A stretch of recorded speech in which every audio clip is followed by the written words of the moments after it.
আসসালামু আলাইকুম। Welcome to our টোনাটুনির সংসার। সবাই কেমন আছেন? আশা করি ভালো আছেন। আমিও আল্লাহর রহমতে ভালো আছি। তো বরাবরের মতো আজকেও একটি ব্লগ নিয়ে আসলাম। আশা করছি ব্লগটি ভালোই লাগবে। তো প্রতিদিনই তো রান্নাবান্নাই দেখাই। আজকে একটু অন্য কিছু নিয়ে আসলাম। এই যে একটা পুরাতন ফ্যান, মানে অনেক আগেই কেনা হয়েছে। এটার বয়স ৫-৭ বছর হয়ে গেছে। তো এটাকে একটু নতুন করে সাজানোর চেষ্টা করছি আর কি। তো এই পুরাতন ফ্যানকে কিভাবে নতুনের লুক দেবেন, তো সেটা দেখে রাখুন। আশা করছি আপনাদেরও উপকার হবে, আপনারাও এভাবে ডিজাইন করে নিতে পারবেন। তো এই যে আমি এই ফ্যানটাকে হচ্ছে বা একটু, যেহেতু আমরা বাসাটা নতুন বাসায় শিফট করেছি, তারপর থেকে আর হচ্ছে শীত পড়ে গিয়েছিল, তাই এই ফ্যান টানানো হয়নি। তো এখন ফ্যানটা লাগানো হবে। তাই হচ্ছে এই যে এটাকে পরিষ্কার করে নেব আগে। অনেক ময়লা হয়ে গেছে, অনেক দিন এক জায়গায় ফেলে রেখেছিলাম।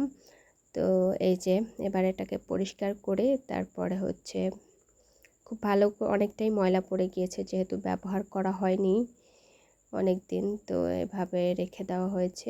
তো এটাকে ঘষে ঘষে এভাবে পরিষ্কার করে নেওয়া হচ্ছে।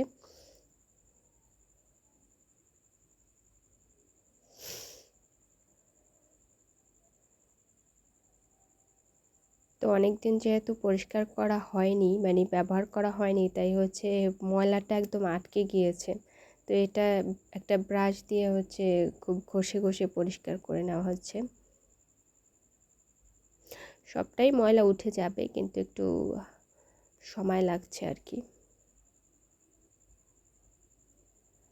তো এখন দেখেছি যে প্রিন্টের ফ্যান বের হয়েছে, তো নিজেরাই প্রিন্ট করতে পারি।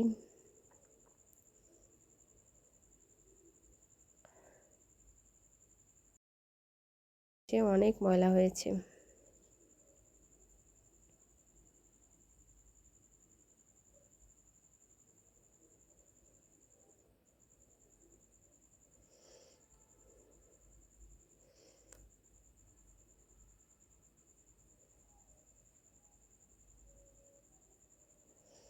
কোনো কিছু ব্যবহার না করলে আসলে সেটা একদমই খারাপ হয়ে যায়।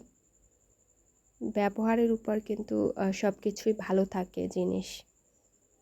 যে জিনিসই হোক না কেন, সেটা ব্যবহার করলে আরও ভালো থাকে। এক জায়গায় ফেলে রেখে দিলে সেটা কিন্তু নষ্ট হয়ে যায়। এখন দেখা যাক ঠিকঠাক আছে কি না লাগানোর পরে। যেহেতু অনেক দিন পড়েছিল, প্রায় 7-8 মাস। তো তখন তো শীত পড়ে গিয়েছিল, আর একটা স্ট্যান্ড ফ্যান ছিল, সেটা দিয়ে কাজ চালিয়েছি। এটার আর প্রয়োজন হয়নি। তো এখন অতিরিক্ত গরম পড়েছে, এখন ফ্যান দুইটাই লাগবে আর কি। তো এই যে খুব সুন্দর কিন্তু পরিষ্কার হয়ে গেছে। অনেকটাই সময় লেগেছে কাজটা করতে, মানে অনেক, দাগটা এতটাই কঠিনভাবে পড়ে গিয়েছিল যে অনেক ঘষে ঘষে পরিষ্কার করতে হয়েছে। তারপরে যে শুকানোর পরে আমি হচ্ছে একটু প্রিন্ট করে নিচ্ছি। হালকা পাতলা ডিজাইন করলেই কিন্তু ভালো লাগে দেখতে। তো আপনারা এভাবে করতে পারেন। তো দেখতে বেশ ভালোই লাগছিল। এই যে ফুলগুলো বিভিন্ন কালারের ফুল দিয়েছি, বিভিন্ন কালার দেইনি, কালার আমার দুইটাই ছিল এখানে। এই যে আকাশি কালার আর হচ্ছে লাল কালার, এই দুইটা কালার দিয়েই চালিয়ে দেব আর কি।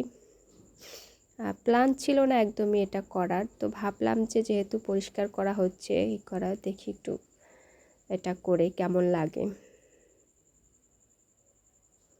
তো যেই মাথায় আসছে জিনিসটা, তো সেই অনুযায়ী কাজটাও শুরু করে দিলাম আর কি। যখন যেটা মাথায় আসে সেটা করতেই হবে আর কি, এরকম একটা ব্যাপার।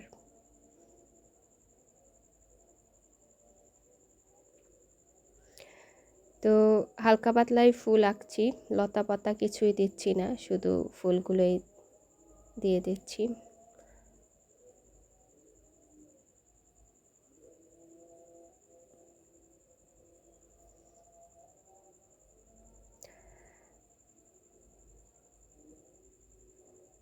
কম করে দিলেই আসলে ভালো লাগে, বেশি হিজিবিজি বেশি দিলে আসলে ভালো লাগে না। লতা পাতা যদি দিতাম তবে কিন্তু আরও ভালোই লাগতো না, একদম হালকা করে দিলেই আসলে ভালো লাগে।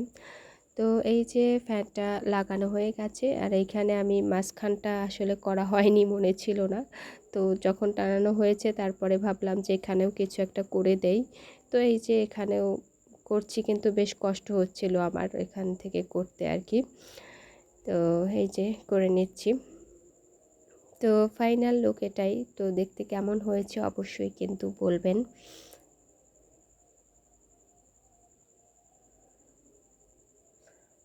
আর আমার সব কিছুই হচ্ছে একটু ডিজাইন করলে ভালো লাগে, দেখি নিজের মতো একটা করি, কিছু করলে আসলে ভালো লাগে বেশ, তাই করলাম আর কি।